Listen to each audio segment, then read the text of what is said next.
어제는 우리나라가 일제 식민지에서 해방을 맞은 지 70주년이 되는 아주 뜻깊고 역사적인 날이었습니다. 오늘은 그래서 우리 한국 교회들이 광복절 기념주일로 드리는 날로 삼고 있습니다. 하나님께서 우리나라와 백성들을, 이스라엘 백성들을 광야길 인도하신 것처럼 그렇게 인도해 주시기를 주의 이름으로 축원합니다.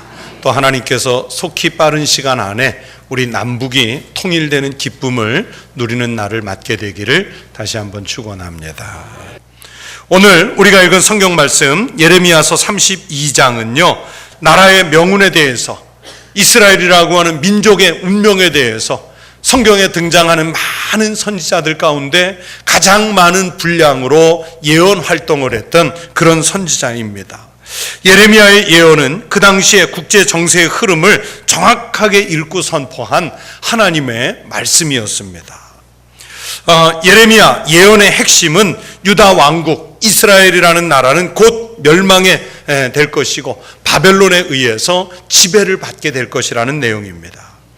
예레미야 선지자가 활약하던 주전 7세기 후반부터 6세기 초반은요, 매우 불안정한 시대였습니다. 당시에 고대 중근동 지역은 옛 제국들이 몰락해가고 오래된 나라들이 하나씩 소멸되고 붕괴돼 가는 그런 시기였습니다. 그리고 새로운 제국이 역사의 지평으로 출현을 하고 있었는데 그 제국이 바로 바벨론입니다. 바벨론 제국의 확장이 얼마나 거세고 또 그들이 다른 나라, 다른 민족을 침략해 갈 때 얼마나 거칠게 억세게 쳐들어갔든지 그 주변 세계가 다 공포에 빠져들어갔습니다. 시대가 그들로 인해서 불확실한 시대에 쓸려 들어갔습니다.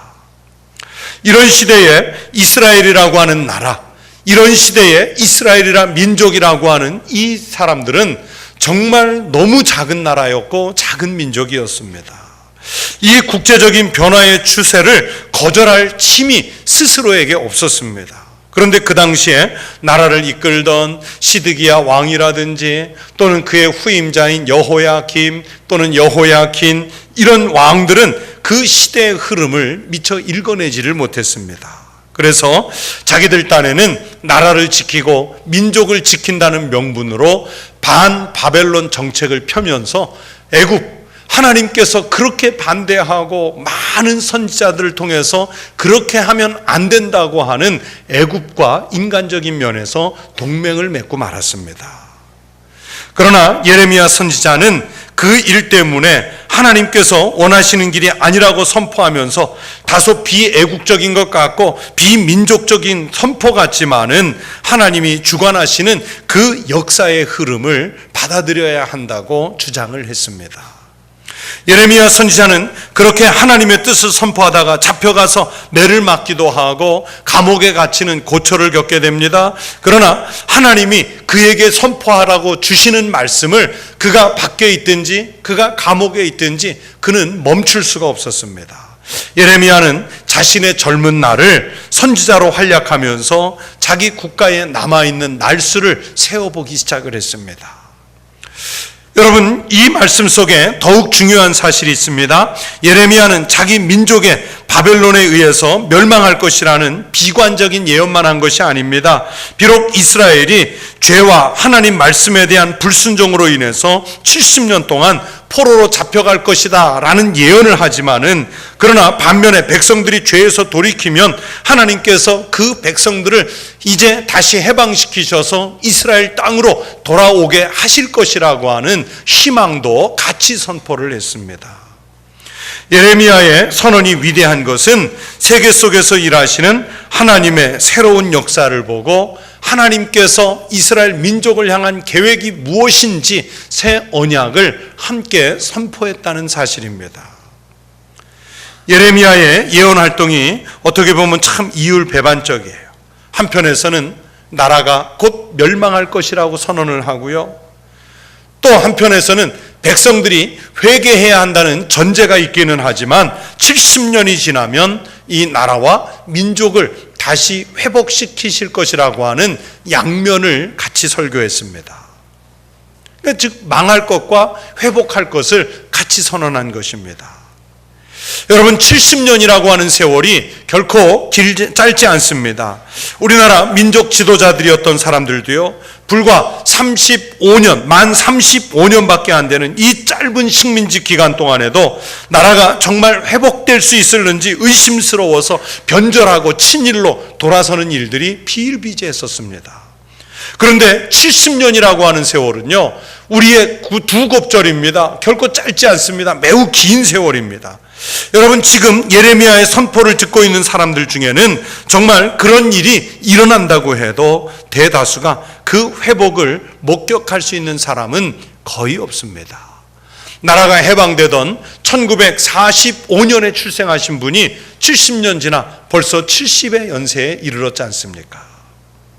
어떻게 보면 그래서 예레미야가 거짓말을 하고 있는 것처럼 보일 수도 있습니다. 정말 70년 후에 나라를 회복한다고 해도 살아서 그것을 목격할 사람들이 없기 때문에 그것을 당장에 믿을 사람이 없습니다. 괜히 지금 이 나라와 민족을 향해서 해로운 말이나 외치고 다니는 불순분자처럼 비칠 수도 있습니다. 이런 분위기와 상황 속에서 예레미야가 정말 하나님께서 그렇게 하실 것이라는 것을 자신의 행동으로 그 믿음을 증명해 보려고 하고 있습니다.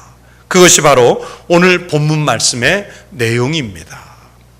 지금 이스라엘의 상황이 매우 안 좋습니다. 예레미야의 예언대로요, 바벨론 군대가 예루살렘을 겹겹이 에워싸고 지금 당장이라도 함락시킬 수 있을 것 같은 그런 기세였습니다. 이런 상황에서 예레미야는 백성들의 심기를 거느리고 시드기야 왕의 마음을 불편하게 하고 귀족들의 그 심령을 흔드는 그 하나님의 말씀을 예언을 했습니다. 오늘 본문 바로 앞에 3절 이하의 말씀에 보면 이런 선포가 있습니다. 내가 이 성을 바벨론 왕의 손에 넘기리니 그가 차지할 것이며 유대왕 시드기야는 갈대아인의 손에서 벗어나지 못하고 반드시 바벨론 왕의 손에 넘겨진 바 되리니 입이 입을 대하여 말하고 눈이 서로 볼 것이며 그가 시드기야를 바벨론으로 끌어가리니 시드기야는 내가 돌볼 때까지 거기에 있으리라. 여호와께서 이와 같이 말씀하시니라. 너희가 갈대아인과 싸울지라도 승리하지 못하리라. 싸워 이길 수 있습니다.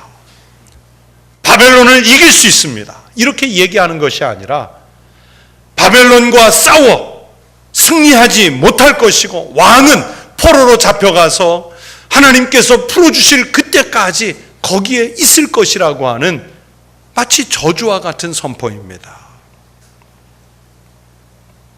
이 말을 들은 시드기야 왕의 마음이 어떻겠습니까? 분노가 일어났습니다.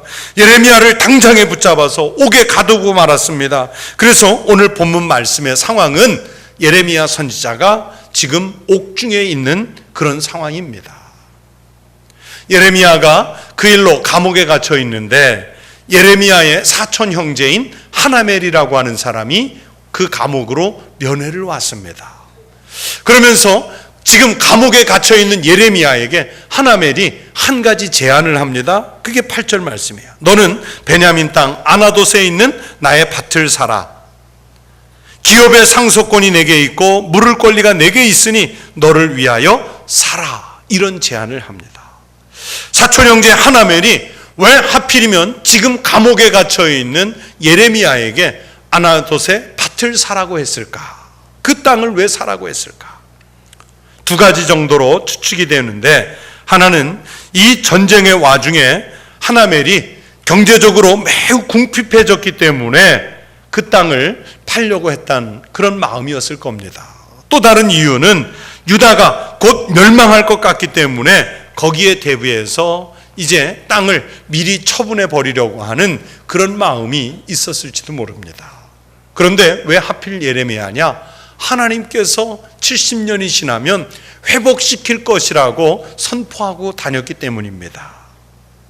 여러분, 이스라엘의 토지법에는요, 형편이 어려워서 부득이 내 땅을 팔아야 할 때는요, 가장 가까운 혈족이 그 토지를 사주어 가지고 각 지파에게 할당된 토지가 다른 지파나 다른 민족에게 넘어가지 않도록 조치해야 됩니다. 그래서 이것이 바로 오늘 성경 본문에도 나오는 기업을 물은다라는 말입니다.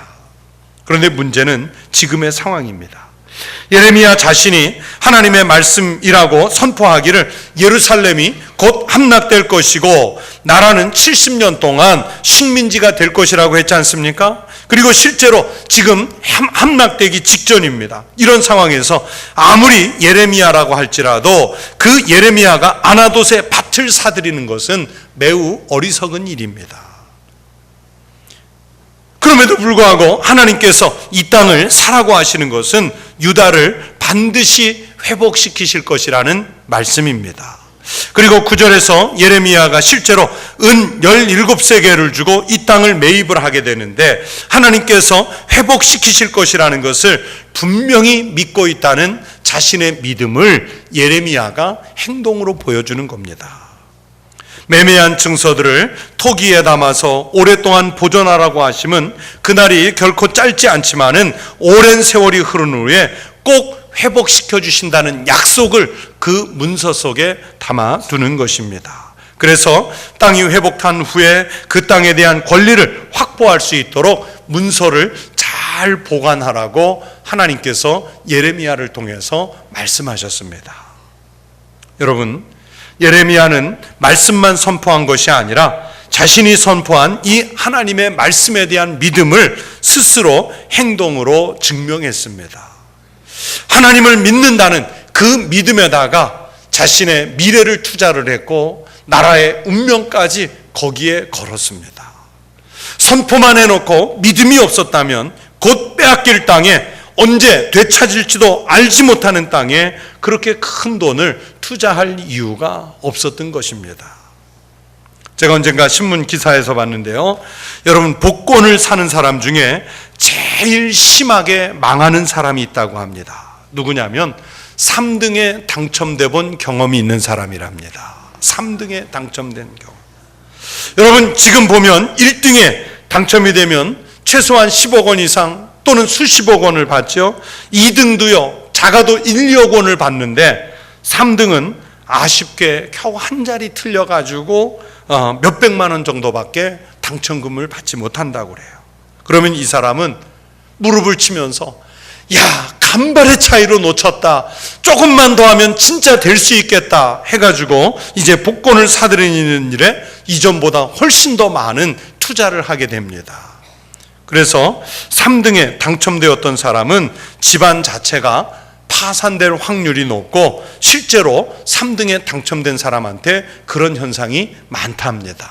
여러분, 혹시 3등에 당첨되시면 돈 찾을 생각하지 말고 미련을 버리고 그냥 싹 버려버리세요. 그러다 집안 망합니다. 여러분 보세요. 별로 쓸데없는 이런 일에도요, 자신들이 믿음이 있으니까 무리해가면서 거기에 돈을 쓰다 놓습니다. 망하는 줄도 모르고 거기에 투자를 합니다. 여러분, 이것은 잘못된 믿음의 힘이에요. 우리는 그리스도인이지 않습니까? 우리는 입만 열면 믿습니다. 믿습니다. 그러면서 하나님을 향해서 믿음을 고백합니다. 주님은 그리스도이십니다. 하나님의 아들이십니다. 나의 구원자가 되십니다. 우리는 믿음을 고백을 합니다. 그러면 여러분은 여러분의 믿음에 걸맞게 무엇을 투자하십니까? 정말 하나님이 계시다는 믿음을 가지고 여러분의 소중한 무엇을 주님을 위해서 던져놓고 있습니까? 시간을 투자하십니까? 물질을 투자하십니까? 재능을 던지고 있습니까? 여러분의 인생에 가장 가치 있는 그 어떤 것을 내가 믿는다고 고백하는 주님을 향해서 투자하고 계시는지요? 예레미야처럼 당장에는 유익이 없지만 오히려 손해보는 것 같은 바보 같은 행동이지만 하나님께서 회복하실 미래의 그날을 분명히 믿으면서 자신이 믿는 신앙의 삶에 여러분의 소중하다고 여겨지는 것을 투자하고 계시는지요? 그저 많은 성도들을, 많은 한국교회 교인들을 보다 보면요, 신앙생활이 내 자신의 전부를 거는 것이 아니라 가볍게 지나가는 취미생활 또는 언제든지 들어오고 나갈 수 있는 사회단체나 친목단체 정도, 그런 정도로만 생각하는 분들이 많습니다. 여러분, 분명한 믿음이 없으면 신앙의 삶에, 특별히 장차 우리가 만날 영생의 삶에 우리가 가장 귀하고 가치 있는 것을 투자하지를 못합니다. 여러분, 믿음은 전부를 거는 일입니다. 믿음은 생명까지도 전부 맡기는 것이 믿음입니다. 믿음의 조상 아브라함을 보세요. 여러분, 그 아브라함은 하나님의 말씀 하나를 믿었기 때문에 75세라는 고령에도 불구하고 자신의 삶의 기반인 고향 땅을 미련 없이 떠났습니다.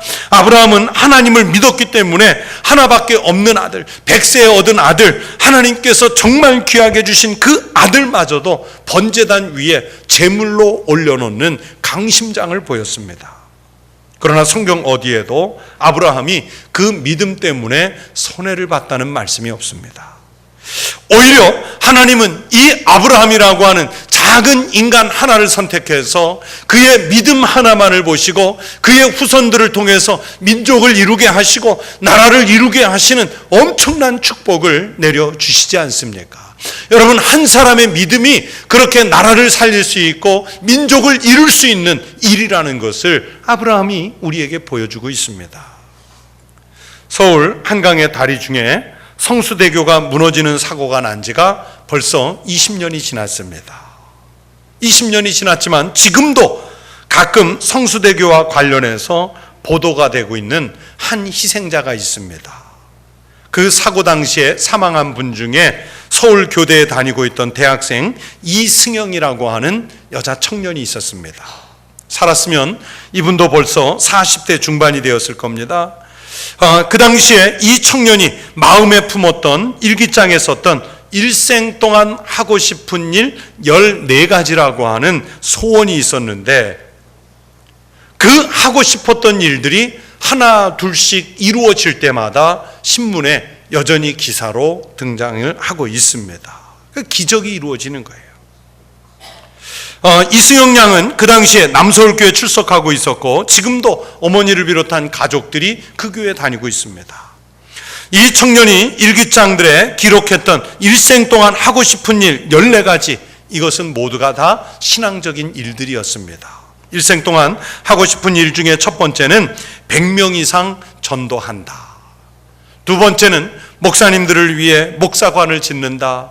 세 번째는 교회를 짓는다. 네 번째는 장학금 제도를 만든다. 다섯 번째는 신앙소설을 쓴다. 그리고 계속 뒤를 이어서 복지마을을 하나 만든다. 1명 이상 자녀를 입양한다. 맹인을 위해서 무엇인가를 한다. 죽으면 내 장기를 남들에게 넘겨준다. 이런 내용들이에요. 어머니가 이제 딸은 먼저 죽었지만 그 딸의 소원을, 믿음의 소원을 이루어 주려고 사고 보상금으로 받은 2억 5천만 원을 가지고 승영 장학재단을 만들었습니다.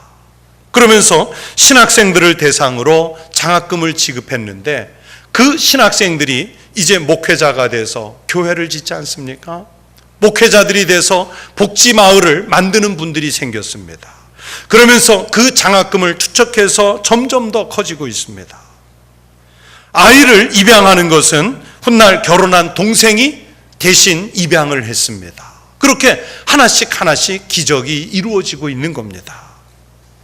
여러분, 이 젊은 청년이 왜 자신의 청춘과 미래를 이런 삶에 투자하려고 준비를 했을까요? 하나님 나라에 대한 확신이 있었기 때문입니다.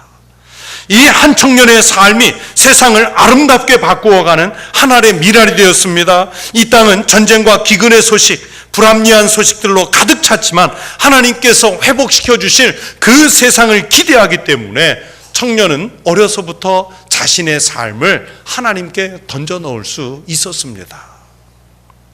성경은 요한일서 5장 5절에서 말씀합니다. 예수께서 하나님의 아들이심을 믿는 자가 아니면 세상을 이기는 자가 누구냐? 예수께서 하나님의 아들이심을 믿는 사람이 세상에 대해서 요동하지 않습니다. 세상에 어떤 불합리, 불의, 어둠, 흑암이 있어도 그것을 이겨낼 수 있는 힘이 바로 우리 그리스도인들, 하나님의 아들을 믿는 사람들에게 생기는 것입니다. 그러므로 우리 그리스도인들은 세상적 가치 기준을 따라서 사는 사람들이 아니라 하나님께서 원하시는 하나님의 기준, 즉 믿음의 기준을 따라서 전부를 드리고 살아가는 사람들이 바로 우리들인 것입니다.